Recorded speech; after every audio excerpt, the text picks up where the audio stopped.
Back is Dorsey to throw. And he throws it in the end zone. To the races, can I catch it?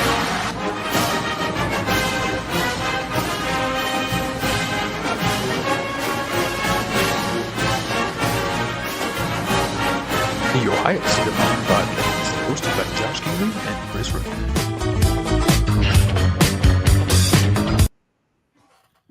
Don't know why it was so short. I had another good 10 seconds of that and it just cut off. I know I heard it on your podcast yesterday, so I'm not going to be offended, but that's I know where our podcast stands. Well, I was going to let you know that I hence the beard. I'm just strutting all day today. No work, so I'm in the strutting mood. I can't say the same for you. Well, you know what? You got to rock the beard 24/7 though. That's true. That's true. Yeah, I'm not under the thumb of Uncle Sam, brother. So. Hey. Beggars can't be choosers. Hey, Doug Shepard, another great day of being a fan of the national champions. That's right. You're absolutely right. We're the champs until someone's knocked us off, Doug.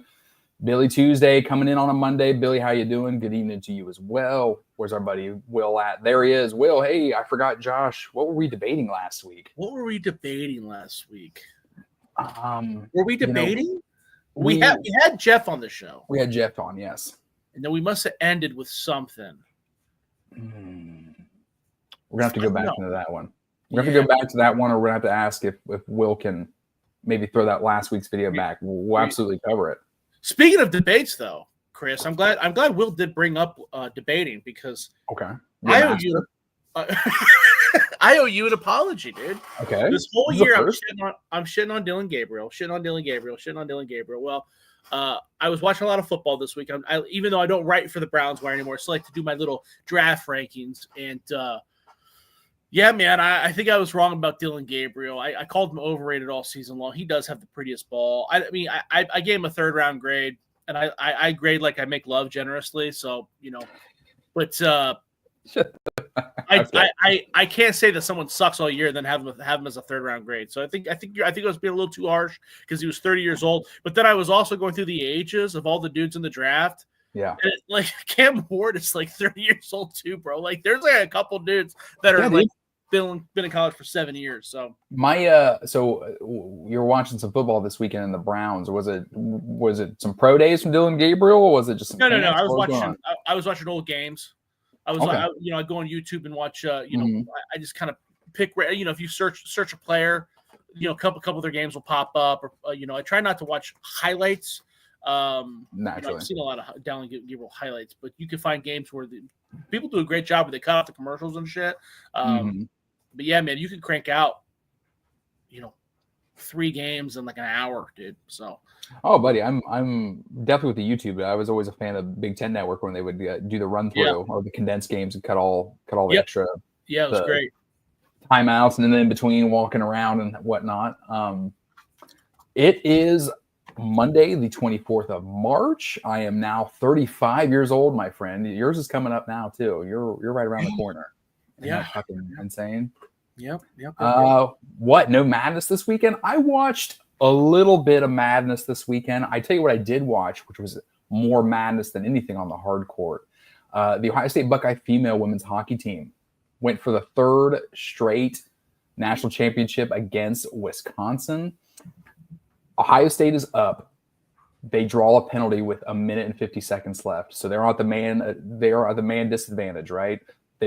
Wisconsin's got the extra player. They pull the goalie, so now it's 6-on-4. They score. They make a shot, but the Ohio defender falls into the net, and her hand touches the puck. They call the penalty. Mind you, it's a penalty on the penalty. They elect to take a penalty shot. They score the penalty shot with 20 seconds remaining in the 3rd period. The game goes to overtime. They have all the momentum in the world, and the Buckeye ladies lose in the national championship yesterday. Heartbreaker, man. Will, Bill, and Doug, thank you, gentlemen. I greatly appreciate it. Yeah, man. But I didn't watch a whole lot of basketball this weekend. I assume you didn't either. No, I don't do basketball, man. I don't. I know. I got a lot of people that text me. I used to gamble a little bit of basketball, but that was basically just a mathematical thing I was piggybacking on. I didn't really watch the games. It's just not something I'm into, man. Especially with Ohio State sucking. Bad. You're telling me. So bad at basketball. I watch maybe 1 to 2 Buckeye games on the hard court maybe once a year, and that's when my father-in-law visits, and I have to feign interest. But it's that optimism. He's like, they got a center, they got a point guard that's really good. I'm like, oh yeah, I'm sure. Never make the tournament. They're so bad that they couldn't even go to. They were invited like the NIT or some shit, or couldn't field the roster because all the guys trying to fucking leave. Oh, there's my boy Nick. That's my press box buddy. Big shout out to Nick. Nick, you come on the show anytime, by the way. Every Monday at 9:00. Okay, can't be next Monday because we got a killer guest that we're gonna preview. But anytime you want to come on the show, Nick makes fun of me because he thinks I want to suck off Devin Brown. But that's okay. That's okay. To each their own. It is if you're paying attention, it's something. But we're gonna go ahead and call this the 67th episode of the Ohio State of Mind podcast. When it comes to 67, I thought Alan Klein. You think of anybody else? I can give you my rundown why I thought Alan Klein if you don't care. No, man, I can't. I mean, I'm trying to think of. I'm trying to Google people quickly. I don't. I can't. There's no one that comes to mind immediately. I'm gonna say this. I went with Alan Klein, obviously 4-year starter with the Buckeyes. Okay, 93 Big Ten champion. But during his tenure in Columbus, Klein, he blocked for Buckeye greats Robert Smith, Carlos Snow, Raymont Harris, obviously quarterbacks Greg Frey, Kent Graham, Herbie, and Bobby Hoying, all Big Ten 91 season, and he was the captain his senior year in 93. He did go undrafted, but he did play 2 seasons with the New Orleans Saints. Yeah, man. He was a part of that. We talked about that when Jeff was on. We talked about that running back room with that's probably the best Ohio State. Probably the best running back room in college football history. All those guys went pro: Jeff Cothran, Eddie George, Robert Smith, Raymond Harris, Butler Binotti, all those guys. And he was a part of that group. That 1992 offensive line was great. I think that was Orlando Pace's freshman year. Yeah. And obviously, he started immediately. Corey Stringer was on that team. And then you had Alan Klein there. I mean, no wonder he was all Big Ten. Didn't really have to do much when you're next to those guys. But I think he was in the NFL for a second. Another guy, I was trying to get confirmation on this, but Joe, his numbers on his old roster. But Joe Lukens is another 67. The reason I feel pretty confident in saying that is because I was watching the 1980 Rose Bowl. Where Ohio State played USC, and they kept talking about Lukens, because he was starting as a true freshman on a pretty impressive team that won the Big Ten that year. So that should be noted too. That's pretty impressive. I get it. Hey, Nick jumps in. Hey, you can't afford his appearance fee, bud. I'm not. I saw your previous comment, Nick, too, about the pro day. I'm not going. If you're going, drop us a line. Let us know. Maybe dude, if you can come on and give us some what you see at the pro day, we'd love that, man. Doug chimes in. Hey, I forgot about him. He was a great blocker. Hey, that whole offensive line were back in the early to mid 90s with the definition of hog mollies, if you would. Yeah. Will, hey, he remembers the debating who had better quarterbacks between Michigan and Ohio State when it was Cooper and the Carr days. Who had the better quarterbacks? That was the discussion, the debate. Yeah, I think you're probably right because we talked about Brian Griese. Brian Griese was really good. Elvis Grbac. Elvis Grbac was another guy that was pretty underrated. The only issue that I have with the Michigan thing is that when you talk to Michigan people about their quarterbacks, I think I said this last week, they constantly throw Tom Brady in there, and it's like Tom Brady was just super happy. That's like I can't even compare because Ohio State. I mean that's like when Chris Carter won the Blitnikoff before he left, but Chris Carter was also suspended his last year. Yes. It's hard. I don't really have a good example for Ohio State guy that was super average in college and dominating the NFL. Do you, Chris? I don't, and I don't think there has been. Let's be real. I mean, it's kind of that's how it is when it comes to Buckeye quarterbacks. It's one or the other. I mean, I'm not even quarterback. Like any position. Can you think of any guy that was? I mean, I guess you could say Terry McLaurin. Michigan fans talking about Tom Brady's greatness in college is the equivalent to Ohio State fans talking about Joe Burrow. You said it earlier, Orlando Pace. Orlando Pace. was fantastic everywhere he went, every time he got on the field. I just wanted to get you riled up. That guy was fucking amazing. Hey, of course I'll be there. I got you. Hey, Excited. I mean, yeah, let's get Nick on for Pro Day here next week or the week after. Yeah, man. I'm with it. 67. We're with Alan Klein. We're going to talk about.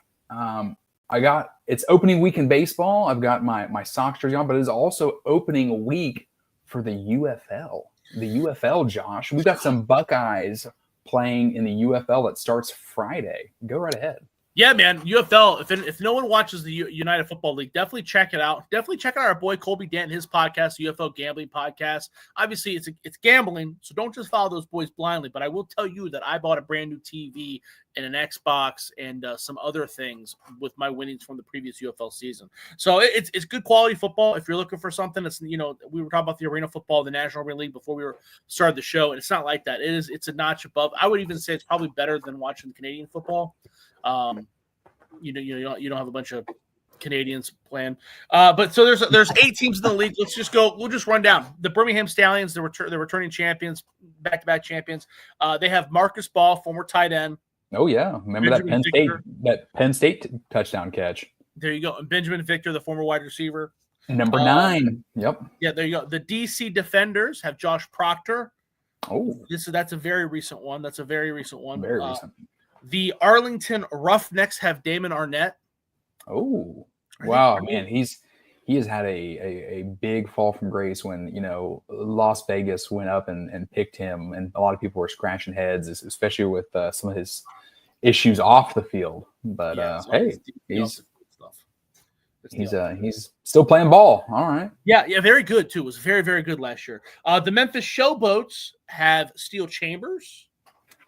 Awesome. Love the Showboat. We gotta pull me up. We gotta pull up some of these jerseys to get us along. Because I am very much a novice when it comes to the UFL. I won't. Oh, dude, the Stallions got probably the coolest fit because it's got like this old school flavor to it. The Showboat's fucked up though, because when you think of the Showboats, you think of Reggie White and like the actual like riverboat on the helmet. You know what I mean? Yeah.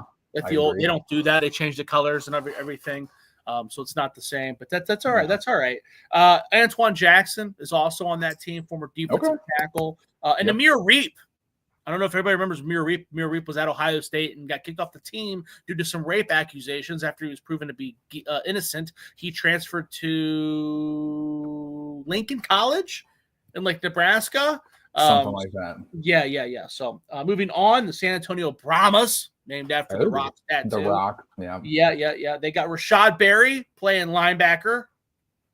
If you guys remember Rashad Berry, highly touted recruit, played tight end, defensive end, linebacker for Ohio State. Couldn't really find a position. It was okay. No. Jalen Gill, the former 5-star wide receiver who couldn't sit the field at Ohio State, also transferred to Boston College and was not good there, and then finished his college career off at Fresno State where he was also not very good. So I called him Diet Julian Fleming. Yes. There you go. Yeah, there you go. And then Teron Vincent. Oh, okay. Tackle. Yeah. By the way, Antoine Jackson also had a really good season last year, too. That should be noted. And then the St. Louis Battlehawks have Sam Wills. You guys might remember him, former walk-on wide receiver, transferred to OU and tore the world up his last 2 years in the MAC, was all MAC twice, was in the NFL for a bit, so he might actually dominate in that league too. So that is your UFL Ohio State rundown. Very nice, very nice. Doug jumps in. Hey, 67 currently on the field. I call him FC. Hey, we were big proponents of Austin this year. There was a couple times where we scratched our head that he wasn't. They obviously did the shuffling of the offensive line throughout the game, but there were a couple times that Josh and I were texting and scratching our heads and asses why he wasn't on the field. Yeah, man. Remember, I was kind of upset that they were. Hindsight's 2020. Luke Montgomery's done a great job, and God bless him. But I was kind of upset when they were moving him in and benching Searville because I thought Searville played better than Tegra Shabola even. So I was really upset when he ended up being the odd man out. But yeah, I agree. The interesting about Chambers. Anything on Mayan Williams? Yeah, Mayan Williams is playing for the Toronto. Last time I saw any Mayan Williams news, he was with the Toronto Argonauts, getting ready for this upcoming season. So I don't think he's going to. Obviously, I don't think he's going to be playing the UFL. We'll see what happens. Some of those guys. The CFL's weird because their roster rules are different. They have to keep a certain amount of Canadians. So, some guys that you might expect to make the roster don't, and it's not because they're not good. It's just because they have to fit a certain, whatever thing. KJ Hill, for example. KJ Hill was on a training camp roster in the CFL, and he got cut. Now, CJ Hill was beat up, all torn to hell in his 30s, but still, that's probably a guy that probably should have made the team. Same with Jalen Marshall. Cardell Jones, JT Barrett, both those guys got cut from CFL teams in the past couple of years, too. Probably couldn't have made it. Because Canada's racist, they got to cut the Americans. All right. So we've got UFL starting this week. If you're a baseball fan, opening weeks this week. What else do we get? We got Buckeye women. Buckeye women win last night, basketball. They played like 8 o'clock last night. I don't know. Bro, I don't watch the men, let alone the women. You know what I mean? I did. Like I said, I watched the ladies national championship hockey because my daughter was engulfed in it. Maybe due to the tariff. I could see that.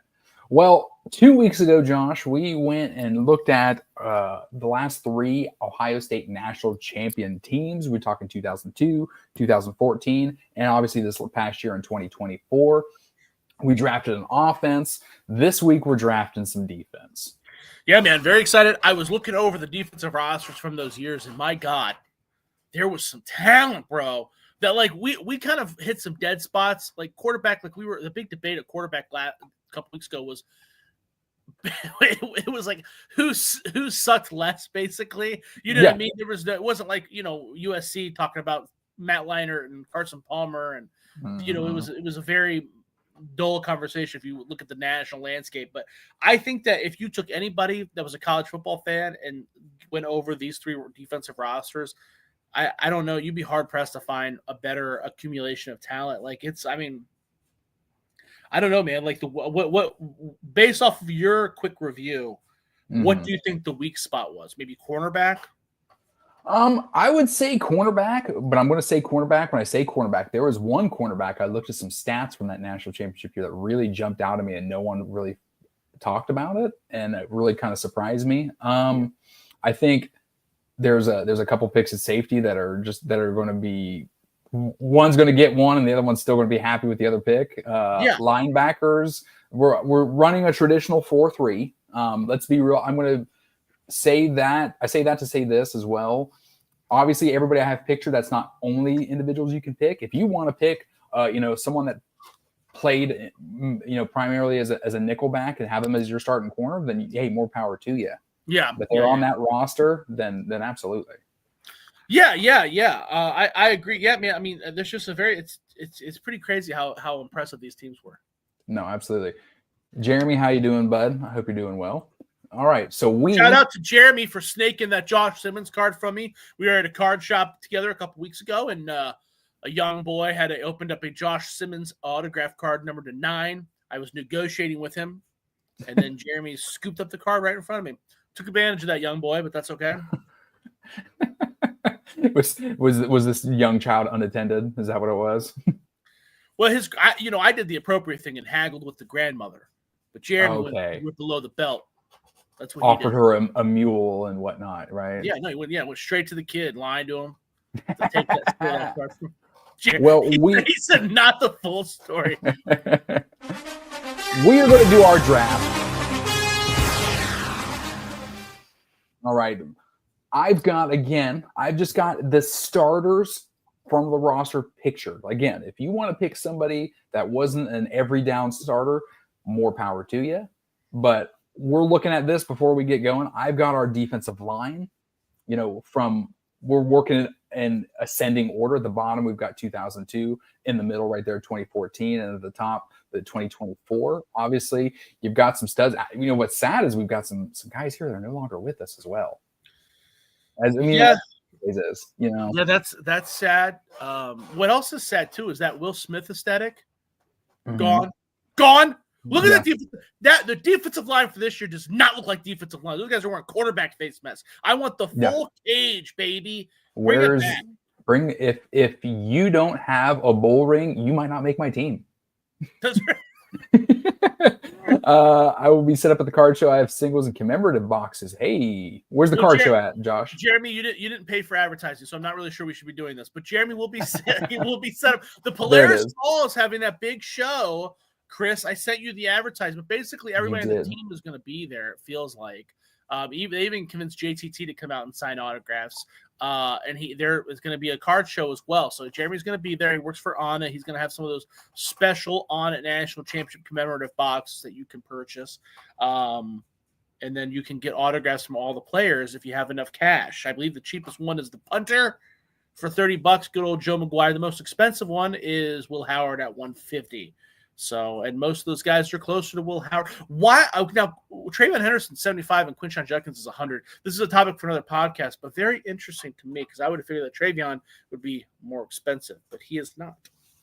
JTT wants $80, Jeremy. All glory to God. I mean, that's something we're gonna probably do. Oh, that's what you're saying. JTT is not too bad. Okay. No way. $80 is a shit ton for him. I'm not going to argue that. We'll see if that price is just when it comes April as well. If we got any surprise Buckeyes that jump into that first round that we weren't expected. Hey, you're right though. You're right when it comes to the 2002 defensive line. We're talking full cages and bull rings. Let's give a little bit of love to 2024. You've got Michael Bennett and Adolphus Washington there rocking that whole Sub-Zero face mask. Yeah, those are cool. Yeah, those are illegal, right? Yes, they are illegal now. But you're right. 2024, we're talking nothing but running back face masks. Yeah, man. There's our defensive line. We've got our linebackers as well. Let me go ahead and pull our overlay off so you can clear up some faces there. Honestly, one surprise that surprised me here was the amount of tackles Rob Reynolds had that 2022 season. Obviously, kind of the 2014 or no 2002. You're right. 2002. Yeah, I mean he was obviously the most he was the most polarizing player. Quarterback. Yeah, he's best known for choke and Sorgi. Yeah. Exactly. But there's some studs on there. We've got our linebackers. Again, our cornerbacks. I just went to, like I said, if we want to pick some nickelbacks or some people that, came in or came out, I went solely off of starters and the amount of tackles in the season, which, I mean, it's a weird stat. Let's be real. But Gamble is a stud. Gamble only had 24 tackles in that 2002 national championship season, but the amount of snaps alone, obviously he's going to be your no-brainer. And the cornerback behind him, I think it was Robert McNutt. God, that sounds right. Who was actually like a 5-star recruit. But, tackles, cornerback is such a weird thing too, because statistically, statistics are not necessarily a good thing for cornerbacks. Hopalong Cassidy was notorious for, everybody talks about him as a running back, but he didn't not one pass was completed against him in his entire 4 years at Ohio State. And that's fucking incredible. That's what you're looking for. You're looking for guys that don't pack the stat sheet. Darrell Rivas was, how many tackles did he, you know what I mean? Like, it wasn't like I was a tackling machine either. The only cornerback that I remember just being an absolute tackling machine was obviously Anton Winfield, because they would send him on blitzes. I would put Garyon Conley on that list too. They blitzed Garyon Conley a lot. Garyon Conley was a very good tackler. I do have Conley on that list. Like I said, he's absolutely available. You've got Eli Apple, Conley. Honestly, Cam Burrows got some snaps. He played some decent time as well at corner. So, number 4-star from Trotwood, if I remember right. You're absolutely right. Who was opposite of Gamble? Opposite of Gamble picture, just to the left of Gamble there. That's Dustin Fox. Radio. Yeah, man. Yeah. Dustin Fox was a badass too. You can't really go the cornerback. I don't know. You got me thinking. Maybe I'm wrong. Like I said, the cornerbacks might be the weakest positional group, but I don't know if that's true, dude. All those guys we named were very good, and even the guys that were very underwhelming, like you named Richard McNutt, and then you named Cam Burrows. Those guys were super high recruits that just kind of didn't work out, but they were there for 4 years and were very okay. He's another one for you. That 2002 team, it was a highly recruited individual. Remember EJ Underwood? EJ Underwood was another one. Yeah, him and his brother Antonio. And then the other cornerback that year was Nate Sally, who ended up moving to safety, right? Went to And then, safety, yep. Armani Reeves is on that list. Armani Reeves, another former Forest 5-star guy that played a lot, but he got a string of devastating injuries that ended up ending his career. I think he was on American Ninja Warrior. One season after the injury. But with all those guys, if you go look at the pedigree of those dudes, I mean, maybe I'm wrong. Maybe cornerback isn't the one. You pulled up that linebacker list, and the linebackers were kind of funny because I looked at the linebackers and I made my little short list, and they're all fucking studs. The guys on my list, but then I see there and I'm like, oh yeah, there were some guys that started that were like Robert Reynolds was solid, but look at the top, Matt Wilhelm and C. Grant were fucking dudes. You know what I mean? It's just kind of fun. Hear me out there. Let me tell you this. We're talking about Robert Reynolds. Like I said, as many great players are on that defense and polarizing players are on the defense, Rob Reynolds finished 6th in tackles that season. Well, yeah, he's a linebacker though, right? Oh, wholeheartedly. Do you remember I know you remember Etienne Sabino. Oh yeah. Yeah, you remember my dad bitched about that guy. That guy had 1 million tackles too. We've got the linebackers. We went through the corners. Obviously, we've got our safeties. We'll pick a free, we'll pick a strong. And don't you worry, we've got special teams. We've got kickers and punters, bud. So. Wait. Question, pause. Are we doing a separate draft for defense first and then special teams? Or we include. We're going to treat special teams just at the end like our head coaches 2 weeks ago. Okay. Well, let's throw returners in there too. I don't have a graphic, but you tell me. Well, let me ask you this. Are you going to use a returner that's from your offense that you've already previously drafted? No, I thought we could just, because to make it more interesting, because if we draft, obviously if you draft the best kicker, whoever's going to draft first is going to get Nugent, right? But if we add in the returners, well, that adds an extra little oomph, right? Because you got Chris Gamble and Jalen Marshall, Dontre Wilson. But I can't draft Chris Gamble because you draft him as a wide receiver. Yeah, but who cares? But this is a separate. Just like you could draft him for cornerback, you could draft him for returner. Okay. Right, because you could draft him for cornerback, right? Yeah. No, I can see that.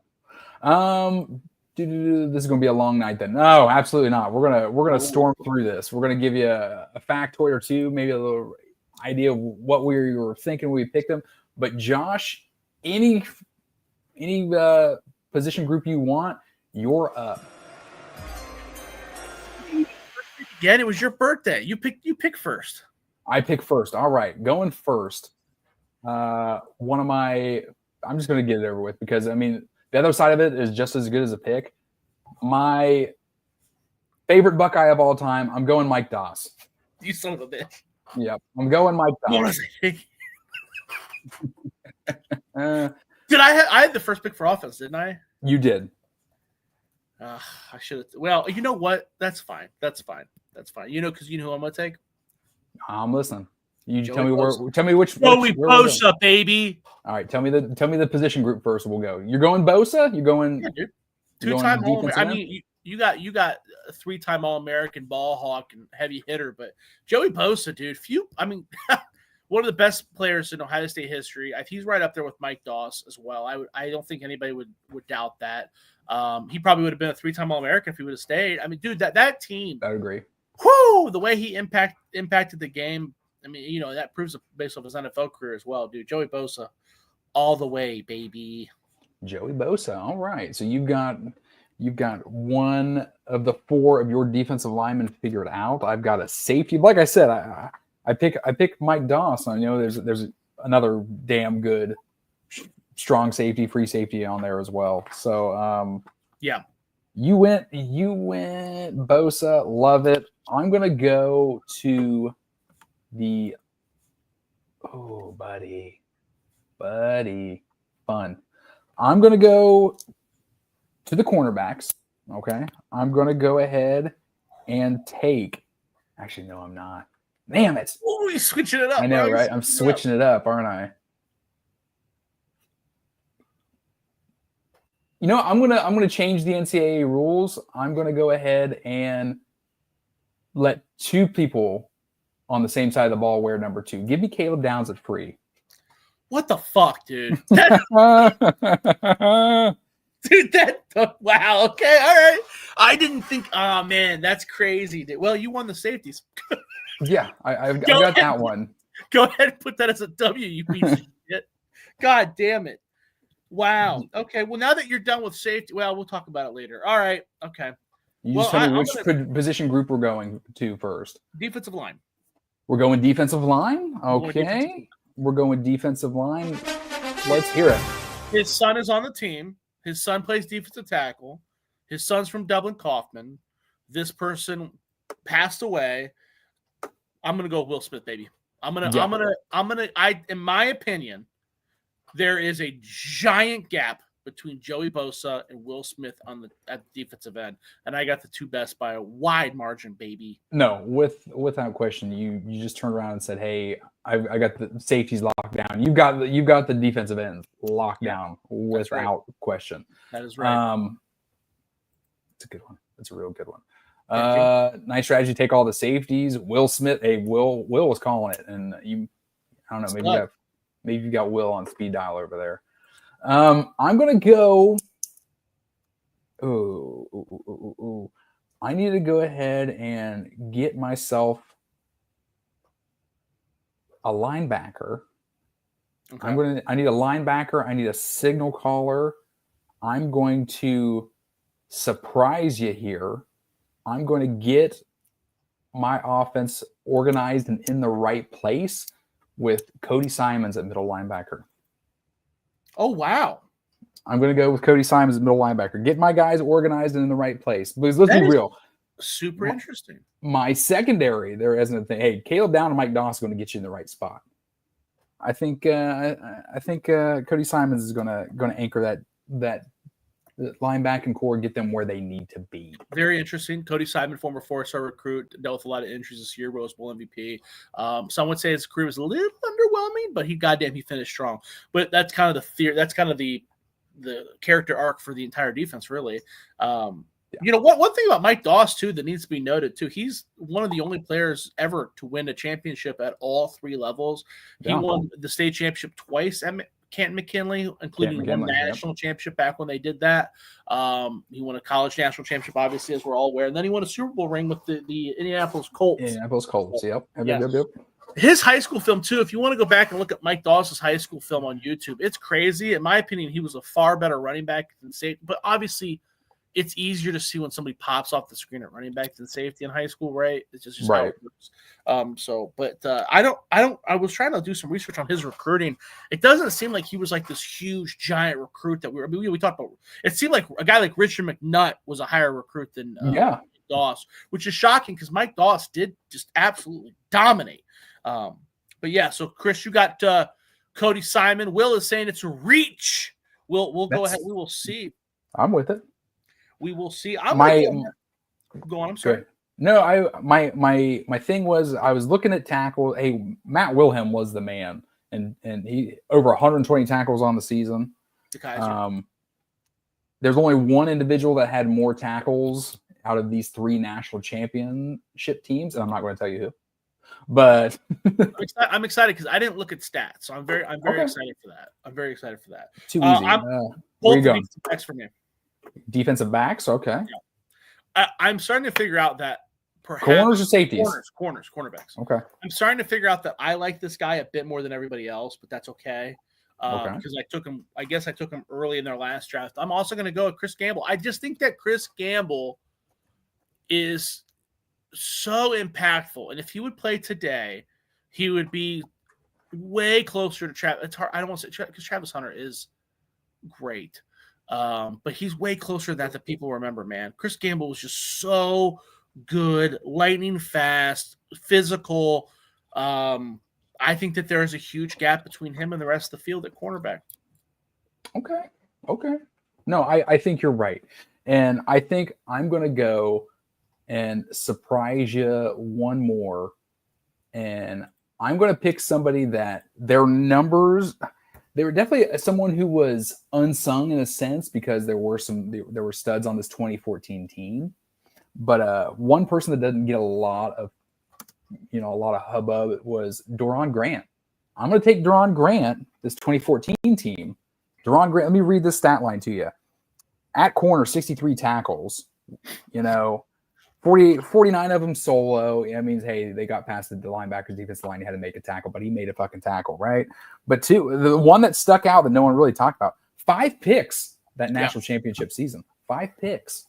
I'm going to go Doron Grant. Yeah, Doron Grant, another super highly recruited guy. He was on the cover of the Recruiting Street and Smiths, or whatever that was called at the time, with Braxton Miller. Those were the two big that class from St. Vincent, St. Mary's, and Akron, and he did not disappoint. He was a very solid cornerback. But yeah, man, he was. I do know. I remember that because I remember thinking he was going to be a stud in the NFL, and he just kind of lacked a couple of those key measurables to really hit that mark. But he was a great college football player. Eli Apple was on the opposite side, and Doron Grant was. I mean, I think he got more recognition like in the offseason. I think Doron Grant was like first team All Big Ten, and Eli Apple was like third. Yeah, like, you're absolutely right. Yeah, Doron Grant was really, really, really productive. We talk all that. I would put him in the same tier as those quarterbacks we talked about last week, where it's like, because you were talking about college cornerbacks. Yeah, maybe in the national landscape, not a lot of people are going to remember Doron Grant, but Doron Grant was extremely productive.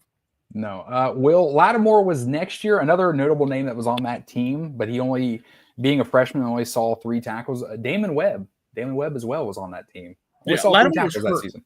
Lattimore was hurt. That's right. Yeah, he was hurt that year. Remember, he broke his ankle or something. But yeah, we're trying to pick guys that actually played. So you could probably if you wanted to draft Nate Sally or whatever, okay, fine.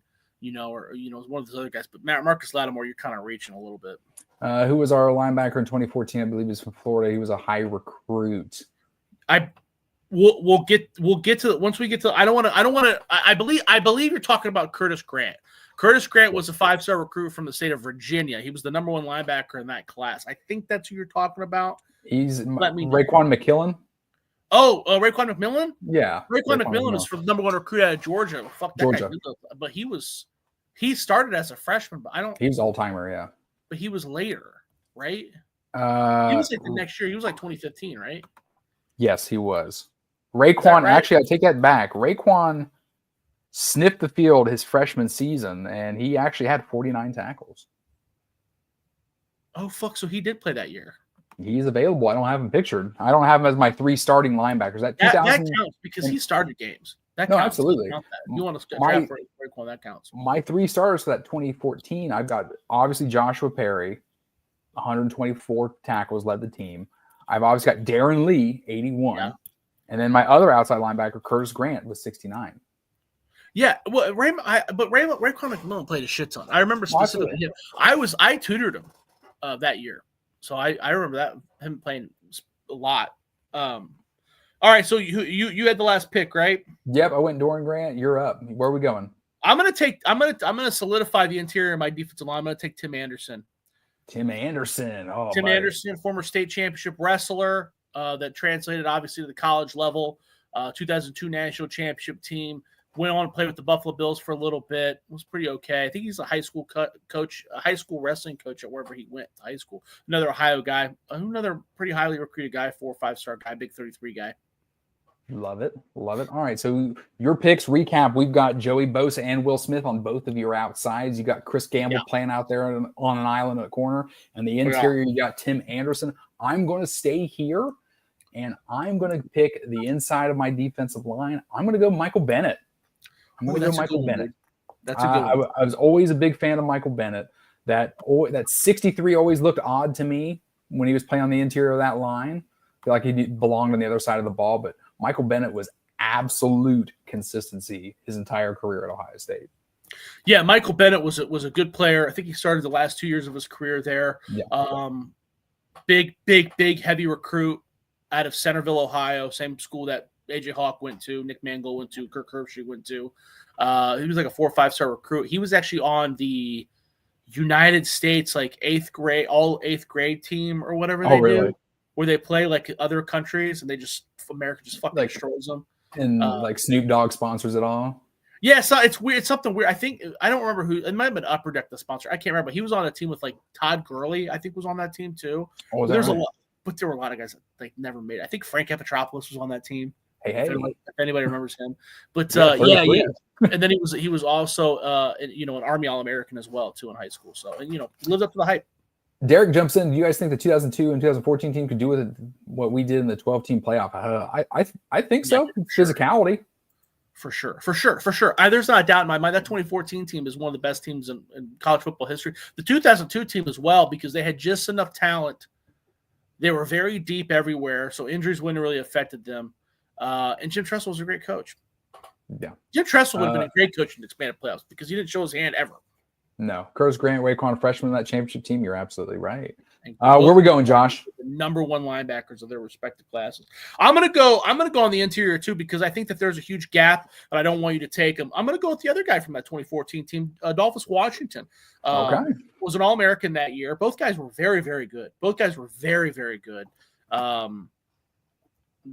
might be one of the better. That might be, if it wasn't for Steve Miller being a very average player, that might be the best defensive line in college football history. I mean, even Steve Miller was okay. Tyquan Lewis was good. Tyquan Lewis was great. Tyquan Lewis was great. Steve Miller was very mediocre, but it came up big in that Alabama game. We remember that. Yeah.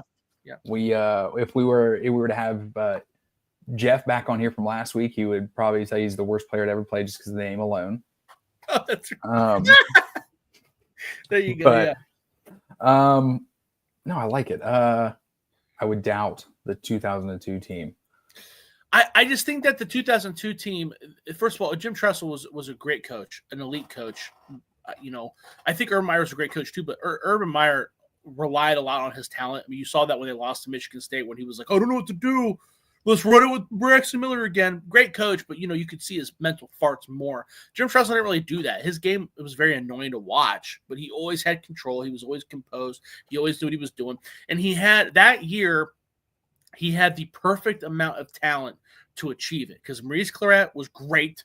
Lido Ross was okay. Craig Krenzel was very solid.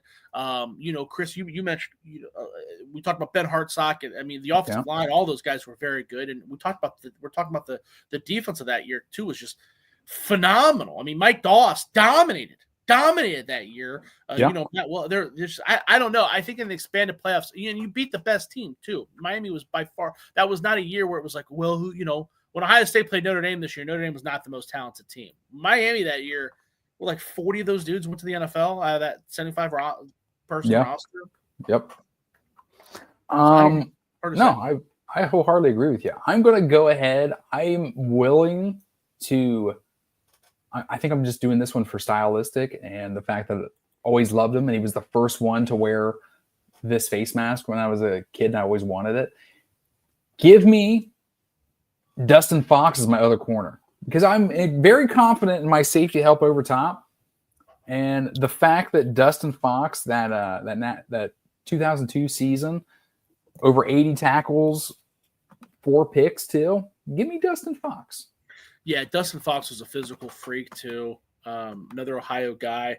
His uncle Tim Fox, another freak, was an All-Pro for the New England Patriots. Dustin Fox was an absolute physical specimen. I think he was like a track star too. I mean, he was drafted in the third round. He was drafted in like the third round. That was, Chris Gamble, Dustin Fox, very, very, very underrated set of corners, and I don't really know why. I mean, really, that's probably the best set of corners maybe since I think Okuda and Arnett, or Okuda and Conley make a strong run for it. But that's a good one. I like. They're right there, dude. They're right there, bro. Yeah, where we going, Josh? Take me to linebacker. We're going linebackers, and the pick is in. I'm gonna go baby Matt Wilhelm. I don't know why you gave him up. I do think he was the best middle linebacker on the board. I'll take Cody Simon all day. Now, I think that you're right with Cody Simon probably plays time would not do well with the big ass linebacker like Wilhelm. Wilhelm was like 6'5", 240, downhill guy. Probably wouldn't move super well in space like Cody Simon does, right? Even the aesthetic kind of shows you that. So you're probably right if we're playing today's game, but I love Wilhelm, former All-American.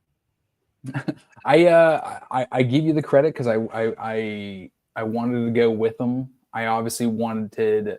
I knew that the last line of defense for my defense was solid as solid. I wanted a little bit. I wanted some speed at linebacker, and obviously I wanted that knowledge there too. Well, you got it. Wilhelm's a big boy, and Yeah. and that's what I was thinking. I was drafted by the San Diego Chargers at the time. Love the neck roll though. Love the neck roll. Yeah. He also, I think his son plays. His son's getting recruited by Ohio State. You are absolutely correct. God, he played a shit ton as a freshman too. Was the game? Fuck, it might have been that Washington game. Because it would have been 2000. No, that was a 2003 Washington game. I don't know. I was watching a game where they kept talking about Wilhelm, and Wilhelm was all over the field. And he was a true freshman. So love it. I'm going to go and address Will's comment here. I believe that was Will. I believe it was it's coming back to me now. I think it was the 2000. No, it had to be. Was it 99? 2000 or 2001? It might have been. No, it had to be. I think it was the 1999 Ohio State Penn State game. Okay. Anyways, go on. Sorry. Dressing Will, not a lot of love for the 2024 defense. I'm going to go ahead and give me that defensive line, that defensive tackle. Go ahead and give me Tyleik Williams. That's a good one, dude. There's a huge gap after him. Tyleik Williams. That's kind of what I was thinking as well. Give me Tyleik Williams. I'm interested to see what April holds for Tyleik. Yeah, very, very interesting. Especially after talking to Jeff last week. Yeah, he checks all the boxes. The problem with Tyleik, Ohio State's got this weird thing with defensive tackles where, like, after they have a really good year and then the next year they aren't as good. Like, Michael Hall did the same thing. When people were comparing him to Aaron Donald, and Tyleik Williams played better than him. And then Tyleik Williams was really good that year. Mm-hmm. And then you could make an argument Ty Hamilton and Edric Houston played better than him. So it's kind of I don't know if it's going to see them more double teams or what's going on. But I can tell you why the 2024 team's not being picked. That defense, all those defensive guys were super disappointing for a huge chunk of the year. JTT was disappointing. Jack Swear was disappointing. Oregon ran him out of the fucking building. That's why they didn't. That's why we're not really jumping at the table to go get him. They're just those guys have such a cloud of inconsistency around them. But that, they were still great, but we're talking, compared to a guy like Mike Dawes or whatever, it's hard to, right. I mean, that 2003 team, go look at what they did. They fucking shut down everybody. No, that's true. All right, moving on. I'm gonna take me to the linebackers. We're going linebackers, and 1 click away, and 2 clicks. There we are, bud. I'm grabbing Darren Lee, dude. Darren Lee, former quarterback. I don't think he was highly recruited. This is like the one guy on the list that wasn't highly recruited at all. It was a quarterback like New Albany, and they moved him to linebacker, and he was just so fast and so explosive. He's all over the field. Huh?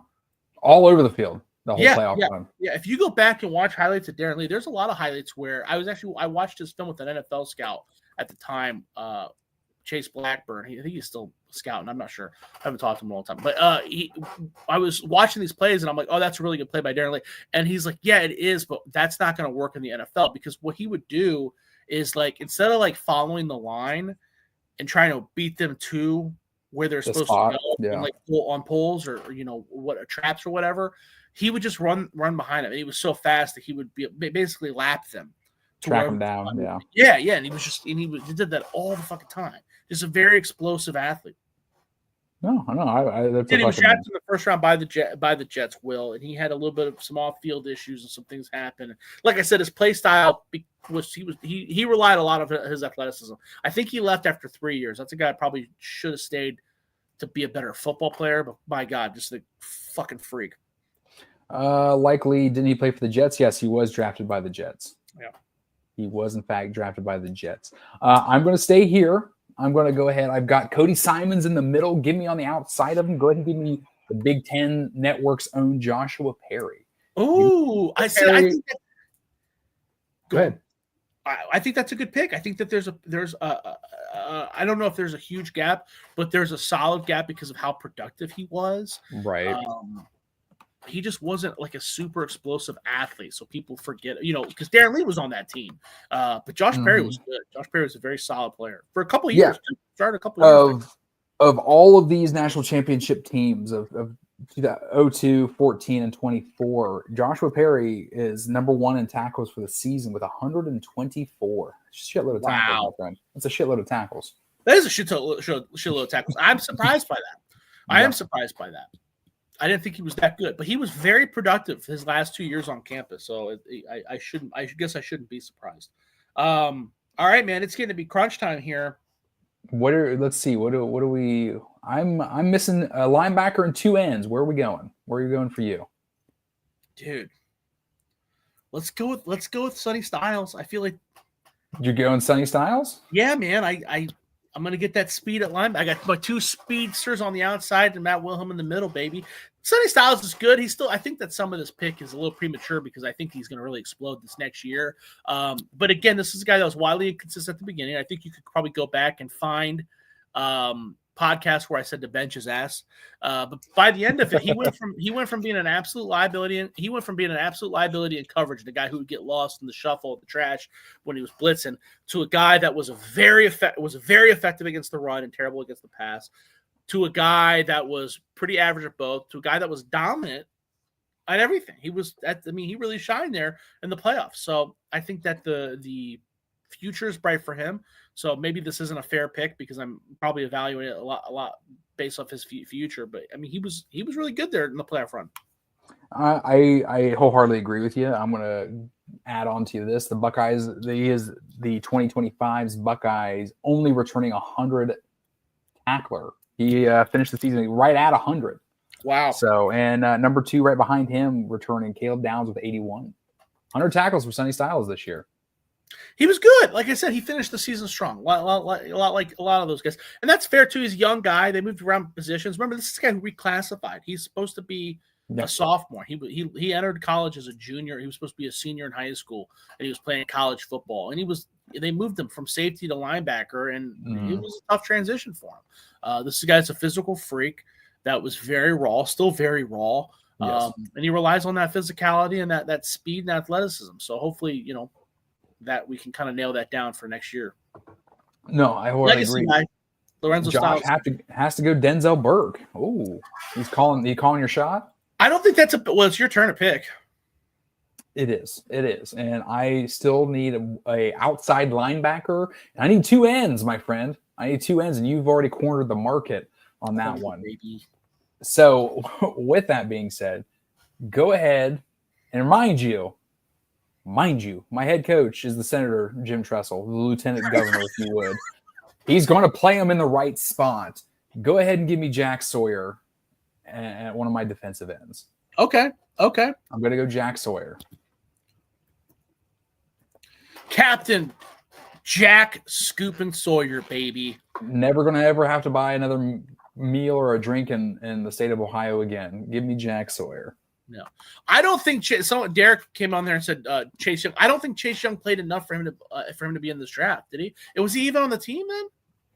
I will tell you. I don't think he was. I think it was 15. I don't think he was because he left early, so he would only been there. If he was there for 4 years, he would have hit it. But I don't think so.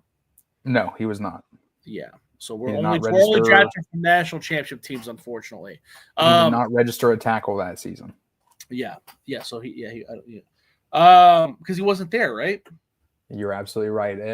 Who we got here? We've got Chase. Okay, yeah. Right. You're right. He didn't make the champ run. Absolutely. Where are we going, Josh? Take me to cornerback. We're going to the cornerbacks, and here we are. All right, Will was on to something. I'm going to go Denzel Burke. Denzel Burke. It feels really weird to take Denzel Burke over Eli Apple because Eli Apple is our first-round pick.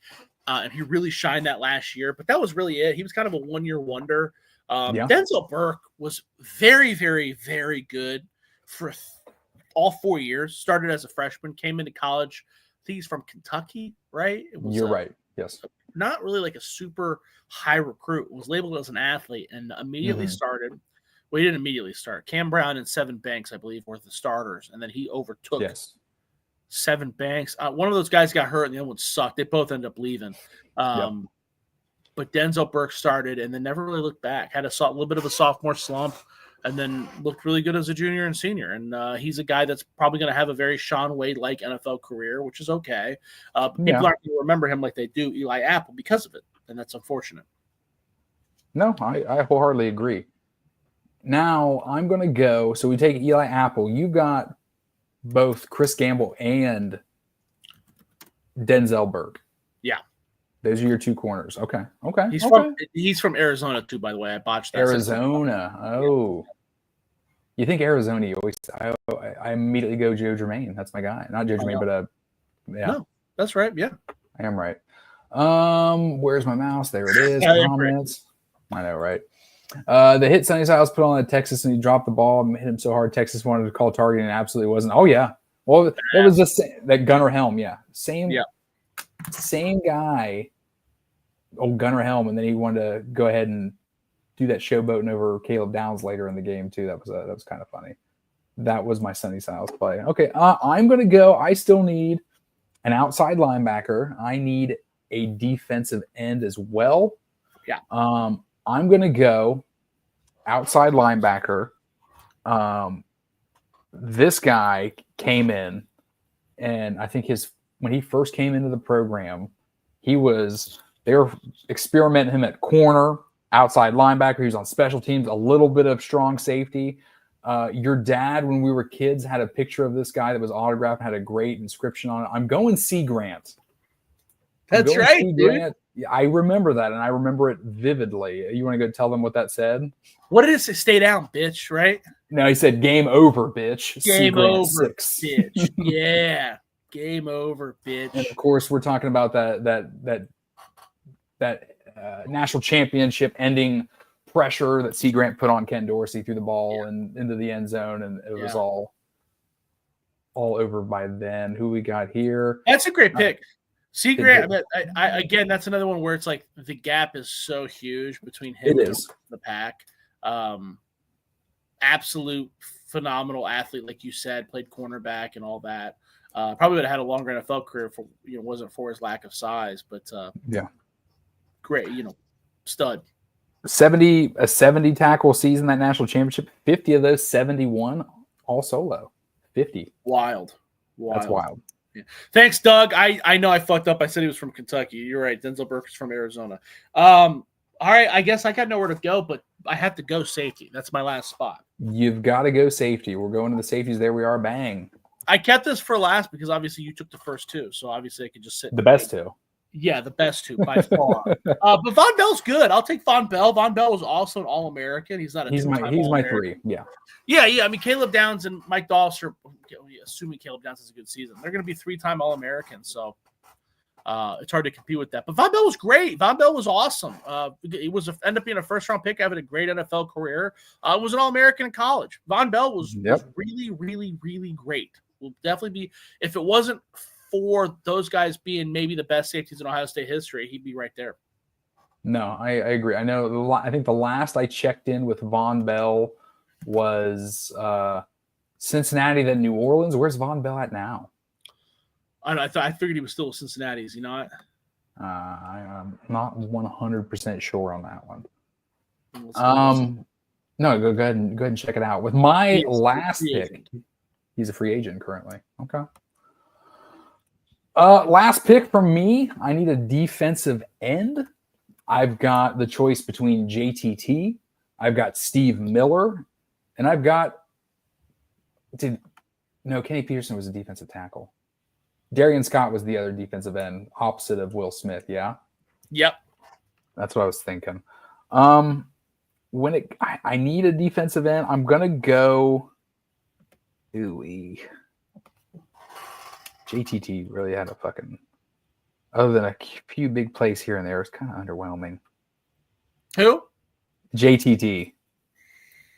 I'm going to go, I take that back. I'm going to go JTT because you saw when it became the playoff run, when JTT wasn't in the ball game, you saw the difference it made. Okay? Dude, that's what I'm going with. Good. JTT is good. I agree with you 100%. JTT is good. He played for all 4 years. Is he Will Smith or Joey Bosa? No, but he's definitely within the next tier. Darian Scott would have been a good pick too. I picked JTT. I would have picked JTT. Darian Scott was really good too. Really good too. I think he went to jail for abusing his kid at one point. You're right. Put a baby in a garbage bag or something.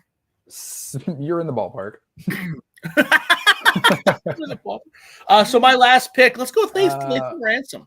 was with Cincy last year, but he may be done. Okay, we're talking Von Bell. I think C. Grant played corner would made him a better linebacker. Yeah, that's a good point, Doug. Potentially. That's definitely a good point.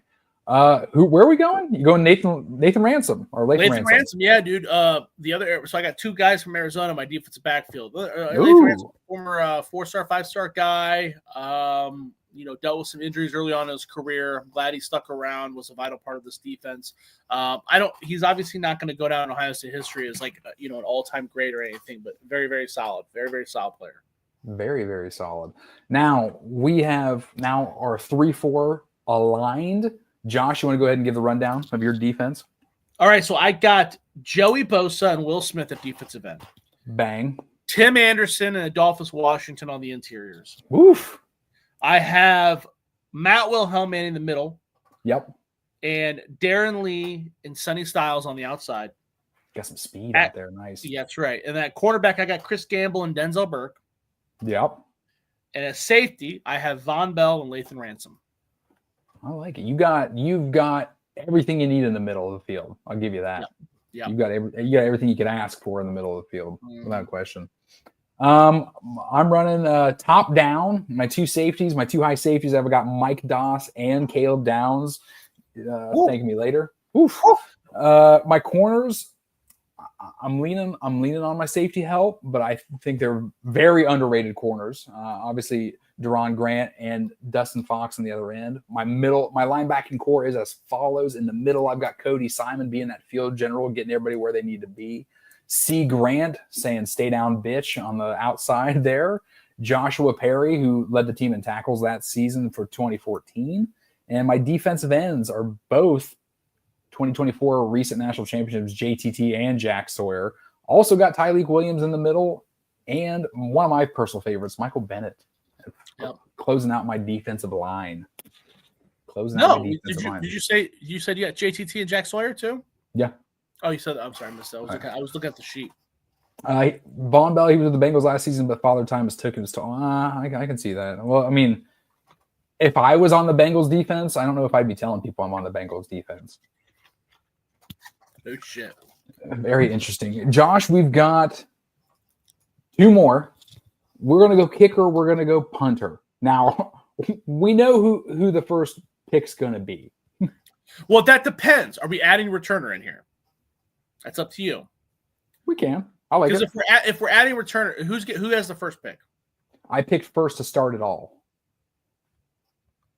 Okay, so you want me to take the first? You want the first pick again, or what do you want to do? No, go ahead, man. You can have it. I guess I should still take Nugent, right? Naturally. Yeah, I guess I would have found a way to kick you off your own show if you didn't. Yeah, I'll take Nugent. Well, I was thinking Chris Gamble does make a run if you're drafting returners. No, I could see that. You going Mike Nugent, bang, Mike Nugent. Okay, that's too easy. I'm looking. You know what is what's hard is if you're looking at returner, it's hard to find someone that took one to the house because of all three of these teams. I see one special teams touchdown. Just Jalen, dude. Just Jalen. Mm-hmm. But remember, Jalen returned 24 punts that season. Jalen only got his hand on 2 kick returns. 2. Is that right? That's a weird stat. Was Dontre returning kicks? Dontre Wilson and Curtis Samuel. Oh, I don't remember Curtis Samuel returning kicks. That's wild because Curtis Samuel was such a vital part of that offense. Right. Well, again, out of just the 2 that Jalen Marshall returned, he had a higher kick return average than the other 2. Oh, yeah. No, Jalen Marshall was good at it. Jalen Marshall was way better at return. Jalen Marshall was way more shifty than Dontre. Dontre Wilson is also one of those guys, when we do our recruiting thing, he'll be a funny story because Dontre was like, he just never did anything. And every spring ball we'd be like, is this his time? Is this his time? Is this his time? And it just never fucking happened for him. I remember he was transferred the 1 year. I spent so much of that 2014 season in Japan, and I would have to get up Sunday mornings at 2-3 in the morning and to turn these games on. And I remember I was looking through some old like Facebook. I'm like, where the hell is Dontre Willis at? Yeah. And I vividly remember that. Go ahead and I mean, let's be real. My kickers is, you're looking at that 2002 defense, or as was that returning specialist. Your leading kick returners were Chris Gamble, obviously, and Maurice Hall. Yeah, back there for kick returns. Yeah. Maurice Hall had just a shy under 500 kick return yards that season. Dontre Wilson, that 2014 season, had 528 kicking return yards there. So, and nobody really lit it up. We got a special teams touchdown this year. It was Caleb Downs. That's right. We got one. It was Caleb Downs. Yeah. Ooh, that is a tough one. Let's look at some of these here comments. You can pick them. Didn't think it would be close. Josh had the advantage with the line, but Chris made a good recovery. Hey, that's what I like to hear. That's what my wife tells me too. Dontre was a disappointment. You're absolutely right. My wife tells me that as well. And Caleb Downs returned it this year. Yeah. Go ahead. I'm going to go the other side of this just because I can have him at both. Give me Chris Gamble. Give me Chris Gamble. I thought give me Chris Gamble as my kick returner, as my punt returner. Let's go ahead. Let's do that. I think that makes sense. I thought that they were continuing to go down, so I'm actually surprised by that. Yeah, I mean, we could revisit this here come next season, or this season. Caleb Downs could have taken 2 or 3 to the house. Like, fuck, what was I thinking? I'm gonna go Andy Groom. Love it. Love Andy Groom. There's obviously, Cam Johnson was pretty good though. I don't think the gap is as huge. The Nugent fielding gap is huge. I don't think the gap between Groom and Johnson's huge. No, I don't think it is either. Well, maybe tell me this though. Andy Groom, was BJ Sanders the 2003 punter? Yeah. BJ Sanders. Ah, man. Okay. I think you're right. Yeah. No, I definitely think you're right. When it comes to I don't want to do all that. Give me Sean Nurenberger as my kicker. Give me Sean Nurenberger. Wow. Yep. Give me Sean Nurenberger solely because not a single missed extra point. Not a single extra point missed. No, I mean not the greatest when it comes to this field goals. He was a 65%. He was 13 for 20 that season. But go ahead and give me Sean Nurenberger. Good old Sean. We'll have to have him on the show. Oh yeah. All right. Well, I guess I got to go returner. I'll grab Brandon Ennis. Going Brandon Ennis. You got a lot of you have been saying a lot this last season too. That you seemed like you were upset with some of the decisions he make. You obviously chalk it up to him being a young guy. He's not. He's faster. He is more athletic than anybody who's done it before him. Right? Then the guy, we're talking about Jalen Marshall and Dontre Wilson. He's more athletic than those guys. So theoretically, he should be good at it, but he's just not. No, I wholly get it. And give me my punter. I'm going to go in that same 2014. Give me Cameron Johnston. That's a good one. I didn't want to pick Caleb Downs because he only had like 5 returns. Right. Brandon Ennis Brandon Ennis was the dude. They were truly trying to work him back there. No, I can see that. I love Caleb or Cameron Johnston because him being an Aussie, he looked like the most Australian dude you've ever fucking seen. Yeah. He really did. 30 years old as a freshman. Oh yeah, he had a worse fucking hairline than I did, and he was a freshman. Yeah.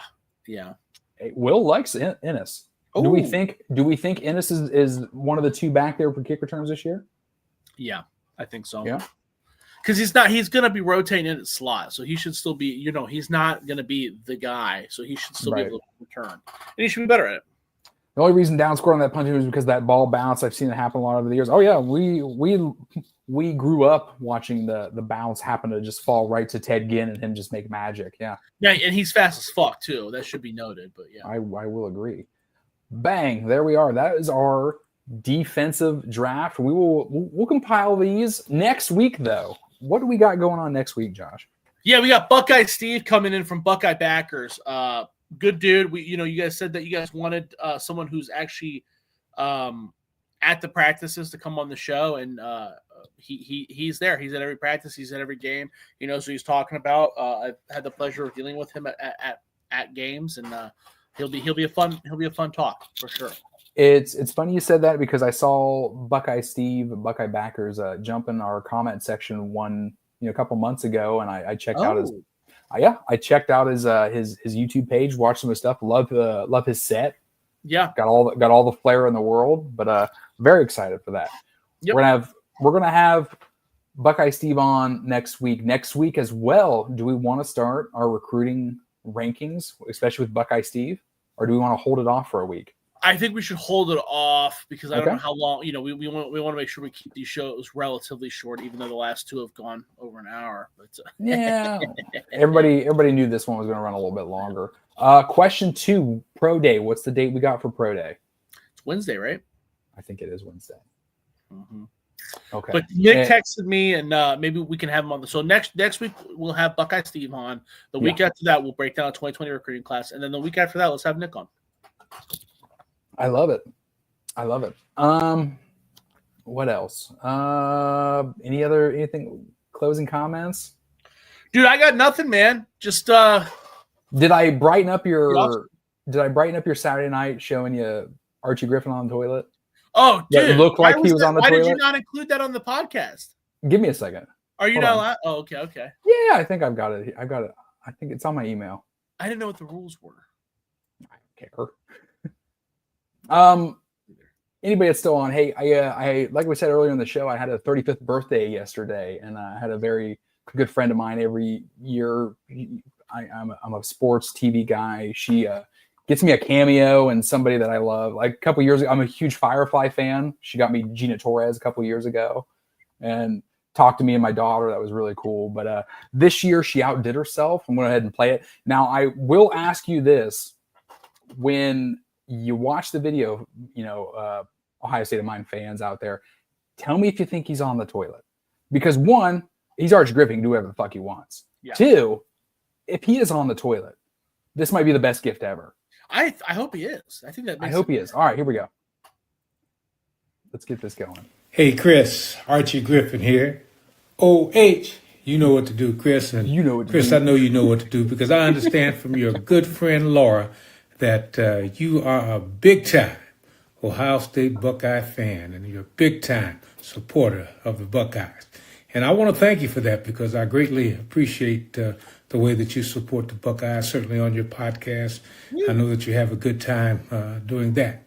But Chris, Laura also told me that you've got a birthday. And I want to take this opportunity to wish you a very, very happy 35th birthday. And Chris, I hope that you have a good time celebrating that birthday. Tomorrow, I know that you're going to be thinking about the Buckeyes when you celebrate that birthday, hoping that next year we can pull it off again, win a national championship. Wouldn't that just be truly, truly outstanding? But Chris, again, on behalf of Laura and all your friends, I want to say happy 35th birthday to you. And as always, go Bucks. So, wait, is this AI? I would have a couple things. One, I should have told her she should have chimed in there what the podcast was, because if that was the case, we would just have him do a spot and just put it on the end, right? Two, God, if he would have farted. Oh, dude! If Archie would have farted, dude, that cost $200, by the way. She told me she did it because she had a 50% off Cameo coupon. I didn't spend $100 on your ass. That's a good friend, my friend. I'm telling you, maybe you should just step it the fuck up. Two, I would say this. He a great Buckeye fan. He's like, I also know another thing. He's like, also know you've got Asperger's. There's just something crazy like that. Hey, Chris, your good friend Laura told me you're dying. Right. He said, beep, beep. Am I right? You know what to do. That's awesome. Awesome though. You and I, we grew up the biggest Archie Griffin, fuck me. Yeah. Archie Griffin fans, man.